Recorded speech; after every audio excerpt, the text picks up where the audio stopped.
Sir বাইদেউসকল, আপোনালোকে বৰ্তমান সময়ত সপ্তম দৰমহা আয়োগৰ অধীনত পৰৱৰ্তী আপোনালোকে 1 জানুৱাৰী 2025 ফালৰ পৰা আপোনালোকৰ আকৌ 3% মুৰ্গী বনাছ বৃদ্ধি হৈ সেয়া 56% হ'বলৈ গৈ আছে। হয় ছাৰ বাইদেউসকল, আপোনালোকে ঠিকেই শুনিছে।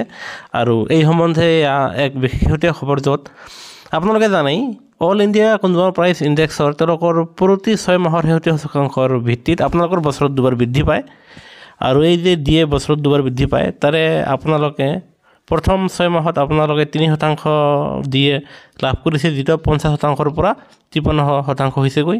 আৰু এতিয়া পৰৱৰ্তী আপোনালোকে এই জানুৱাৰী মাহৰ পৰা আপোনালোকে আকৌ এটা দিয়ে পাবলৈ গৈ আছে, যিটো আপোনালোকে এপ্ৰিল মাহত বহাগ বিহুৰ সময়ত আপোনালোকে আকৌ এটা 3% লাভ কৰিব, যিটো আপোনাৰ 3% বৃদ্ধি হৈ 56% হ'বগৈ। তেনে স্থলত আপোনালোকে আকৌ নতুনকৈ জানুৱাৰী, ফেব্ৰুৱাৰী আৰু মাৰ্চ এই 3 মাহৰ এৰিয়াৰ পাবলৈ সক্ষম হ'ব। আৰু এই খবৰটো প্ৰকাশ পোৱাত আমি পোনে পোনে আপোনালোকৰ মাজলৈ লৈ আহিছোঁ। সেয়েহে চৰকাৰী আপোনালোকৰ 3% দিয়ে বৃদ্ধি কৰাটো নিশ্চিত হৈছে। আনহাতে অন্য চেনেলে যদিহে 4% কয়, সেয়া অসাধ্য মিছা। আপোনালোকে মিছা চেনেলৰ পৰা সদায় দূৰত থাকিব। আৰু কৰ্মচাৰীৰ প্ৰতিটো শেহতীয়া খবৰ তথ্য সহকাৰে পাবলৈ আমাৰ চেনেলটো নিশ্চয় লাইক এটা দি শ্বেয়াৰ আৰু ছাবস্ক্ৰাইব কৰিবলৈ নাপাহৰিব। ভিডিঅ'টো চোৱাৰ বাবে ধন্যবাদ।